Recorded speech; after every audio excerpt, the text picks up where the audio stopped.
आज से लगभग 50 साल पहले वैज्ञानिकों ने दो यान वायेजर 1 और वायेजर 2 अंतरिक्ष में भेजे थे। उनका लक्ष्य सिर्फ कुछ ग्रहों की तस्वीरें लेना था, लेकिन आज वे हमारे सौर मंडल की सीमा भी पार कर चुके हैं, इतनी दूर कि उनके द्वारा भेजे हुए रेडियो सिग्नल को भी पृथ्वी तक पहुंचने में लगभग 23 घंटे लगते हैं। इन दोनों यानों में एक गोल्डन रिकॉर्ड रखा गया है, जिसमें पृथ्वी की आवाजें, संगीत, भाषाएं और इंसानों का संदेश रिकॉर्ड है, ताकि अगर कभी करोड़ों साल बाद किसी एलियन सभ्यता को ये यान मिले तो उन्हें पता चल सके कि हम कौन थे। लेकिन सवाल ये है कि आखिर 1977 में ही वॉयेजर 1 और वॉयेजर 2 को क्यों लॉन्च किया गया? क्या इसके पीछे कोई दुर्लभ मौका था?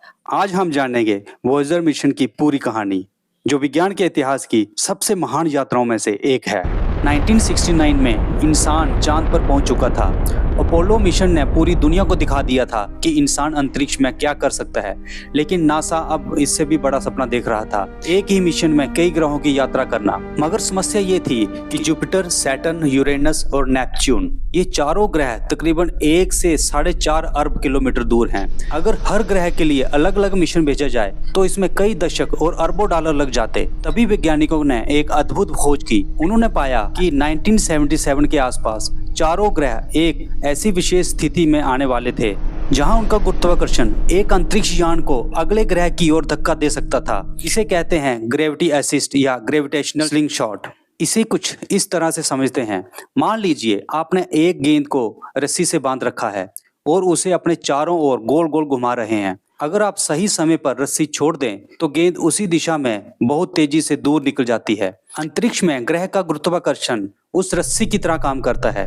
वॉयेजर ग्रह के पास घूमता है, उसकी दिशा बदलती है और ग्रह की गति से अतिरिक्त रफ्तार लेकर आगे निकल जाता है। अंतरिक्ष में यही काम ग्रहों का गुरुत्वाकर्षण करता है। जब वॉयेजर किसी विशाल ग्रह के पास से गुजरता है तो ग्रह की गुरुत्वाकर्षण शक्ति उसे अपनी ओर खींचती है और फिर आगे की दिशा में बहुत तेज गति से फेंक देती है। इसे कहते हैं ग्रेविटी असिस्ट। इस तकनीक ने ईंधन की बचत की, समय कम किया और ऐसे मिशन को संभव बनाया जो पहले लगभग असंभव माना जाता था। यही वह सुनहरा अवसर था जो लगभग 176 साल में केवल एक बार आता है। अगर नासा इस मौके को खो देता तो अगला ऐसा मौका 22वीं सदी के मध्य तक नहीं मिलता। यही वजह थी कि वॉयेजर मिशन को 1977 में लॉन्च करना अनिवार्य था। नासा ने सिर्फ एक नहीं बल्कि 2 यान बनाए, वॉयेजर 2 और वॉयेजर 1। दिलचस्प बात यह है, वॉयेजर 2 पहले लॉन्च हुआ 20 अगस्त 1977। इसके बाद 5 सितंबर 1977 को वॉयेजर 1 लॉन्च हुआ था। वो इसलिए क्योंकि वॉयेजर 1 को तेज रास्ते से भेजा गया था ताकि वह पहले जुपिटर और सैटर्न तक पहुंच सके।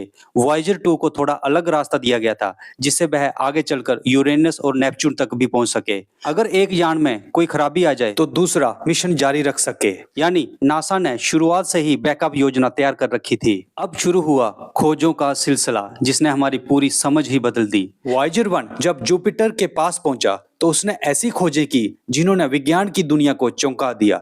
सबसे बड़ी खोज थी जुपिटर के मून आइयो पर सक्रिय ज्वालामुखियों की। ये पहली बार था जब पृथ्वी के बाहर किसी दूसरे खगोलीय पिंड पर ज्वालामुखी फटते हुए देखे गए। वॉयेजर ने जुपिटर के मून यूरोपा की बर्फीली सतह पर गहरी दरारें भी देखी, जिनसे वैज्ञानिकों को उनके नीचे विशाल तरल महासागर होने के संकेत मिले। आज यूरोपा को एलियन जीवन की खोज के लिए सबसे संभावित स्थानों में गिना जाता है। इसके अलावा वॉयेजर ने जुपिटर के बेहद पतले रिंग्स, उसके विशाल ग्रेट रेड स्पॉट तूफान और उसके शक्तिशाली मैग्नेटिक फील्ड का भी विस्तार से अध्ययन किया। एक ही मिशन ने जुपिटर के बारे में हमारी सोच हमेशा के लिए बदल दी। 1980 में वॉयेजर 1 और 1981 में वॉयेजर 2 सैटर्न के पास पहुंचे। वहां उन्होंने ऐसी खोजें की जिन्होंने इस ग्रह के कई रहस्यों से पर्दा उठाया। वॉयेजर ने पहली बार सैटर्न के छल्लों की बेहद स्पष्ट तस्वीरें भेजी और पता लगाया कि ये सिर्फ कुछ बड़े छल्ले नहीं बल्कि हजारों पतले पतले रिंगलेट्स से मिलकर बने हैं। इसके अलावा वॉयेजर ने सैटर्न के सबसे बड़े चंद्रमा टाइटन का अध्ययन किया और पाया कि उसके पास डेंस एटमॉस्फेयर है जो किसी चंद्रमा के लिए बेहद असामान्य है। वॉयेजर ने कई नए चंद्रमाओं की भी खोज की और सैटर्न के चुंबकीय क्षेत्र तथा उसके वातावरण के बारे में महत्वपूर्ण जानकारी जुटाई। वॉयेजर की इन खोजों ने सैटर्न को सिर्फ एक खूबसूरत ग्रह नहीं बल्कि वैज्ञानिकों के लिए एक बेहद रहस्यमय दुनिया बना दिया। 1986 में वॉयेजर 2 पहला और अब तक का एकमात्र यान बना जिसने यूरेनस के पास से उड़ान भरी। वॉयेजर ने पाया कि यूरेनस अपनी धुरी पर लगभग 98 डिग्री झुका हुआ है, यानी ये दूसरे ग्रहों की तरह सीधा नहीं बल्कि लगभग अपनी बगल के बल घूमता है। इसने यूरेनस के 10 नए चंद्रमाओं और 2 नए रिंग्स की खोज की। साथ ही वैज्ञानिकों ने उसके अजीब चुंबकीय क्षेत्र का पता लगाया जो ग्रह के केंद्र से काफी हटा हुआ और झुका हुआ है। वॉयेजर ने यह भी दिखाया कि यूरेनस का नीला हरा रंग उसके वायुमंडल में मौजूद मीथेन गैस के कारण है। आज भी यूरेनस के बारे में हमारी अधिकांश जानकारी वॉयेजर 2 द्वारा भेजे गए डेटा पर ही आधारित है। 1989 में वॉयेजर 2 इतिहास का पहला और आज तक का एकमात्र अंतरिक्ष यान बना जिसने नेपच्यून को करीब से अध्ययन किया। वॉयेजर ने नेपच्यून पर एक विशाल तूफान खोजा जिसे ग्रेट डार्क स्पॉट नाम दिया गया। ये तूफान आकार में लगभग पृथ्वी जितना बड़ा था और इसकी हवाएं 2000 किलोमीटर प्रति घंटे से भी अधिक की रफ्तार से चलती थी, जो सौर मंडल की सबसे तेज हवाओं में गिनी जाती है। वॉयेजर ने नेपच्यून के 6 नए चंद्रमाओं की खोज की और उसके सबसे बड़े चंद्रमा ट्राइटॉन पर नाइट्रोजन गैस के फव्वारे यानी नाइट्रोजन गेजर्स देखे। ये पहली बार था जब इतने दूर स्थित किसी बर्फीले चंद्रमा पर एक्टिव जियोलॉजिकल एक्टिविटी के प्रमाण मिले। आज तक नेपच्यून के सबसे स्पष्ट चित्र और उसके बारे में हमारी अधिकांश जानकारी वॉयेजर 2 की इसी ऐतिहासिक यात्रा से मिली है। वॉयेजर मिशन का सबसे भावुक हिस्सा विज्ञान नहीं बल्कि इंसानियत है। दोनों यानों में एक गोल्ड सुनहरे रंग की डिस्क रखी गई है जिसे कहा जाता है गोल्डन रिकॉर्ड। इसमें रिकॉर्ड किए गए हैं लगभग 55 भाषाओं में अभिवादन, बच्चों की हंसी, बारिश की आवाज, समुद्र की लहरें, पक्षियों की आवाजें, दुनिया के अलग अलग संगीत, पृथ्वी और इंसानों की 100 से अधिक तस्वीरें और ये निर्देश कि इसे कैसे चलाया जाए। ये किसी एलियन के नहीं बल्कि भविष्य के लिए एक कॉस्मिक टाइम कैप्सूल है, एक संदेश कि कभी इस छोटे से नीले ग्रह पर हम नाम की एक सभ्यता रहती थी।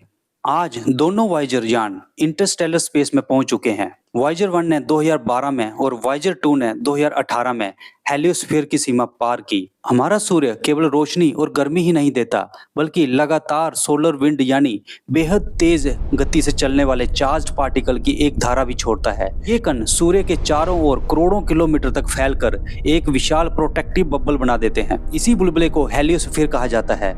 अब ये सूर्य के प्रभाव वाले क्षेत्र से बाहर तारों के बीच अंतरिक्ष का अध्ययन कर रहे हैं। वे अभी भी बहुत कम शक्ति के साथ धीरे धीरे पृथ्वी को डेटा भेज रहे हैं। हालांकि उनकी बिजली एक छोटे से परमाणु ऊर्जा स्रोत से आती है जो हर साल थोड़ी थोड़ी कम होती जा रही है। वैज्ञानिकों का अनुमान है कि 2030 के दशक की शुरुआत तक उनके अधिकांश वैज्ञानिक उपकरण बंद हो जाएंगे क्योंकि इलेक्ट्रिक पावर पर्याप्त नहीं रहेगी, लेकिन यान अपनी यात्रा जारी रखेंगे। लाखों वर्षों तक वे हमारी आकाशगंगा में घूमते रहेंगे। वॉयेजर मिशन हमें सिर्फ ग्रहों के बारे में नहीं सिखाता, ये हमें याद दिलाता है कि इंसान की सबसे बड़ी ताकत उसकी जिज्ञासा है। 1977 में लॉन्च किए गए ये 2 छोटे यान आज भी मानव इतिहास के सबसे दूर तक पहुंचे हुए दूत हैं। शायद करोड़ों साल बाद जब पृथ्वी भी बदल चुकी होगी तब भी वॉयेजर अंतरिक्ष में यात्रा कर रहे होंगे और अपने साथ ले जा रहे होंगे मानव सभ्यता की एक छोटी सी पहचान। अगर आपको ये यात्रा रोमांचक लगी तो वीडियो को लाइक करें, चैनल को सब्सक्राइब करें और कमेंट में बताइए अगर आपको गोल्डन रिकॉर्ड में एक संदेश रिकॉर्ड करने का मौका मिले तो आप क्या कहेंगे।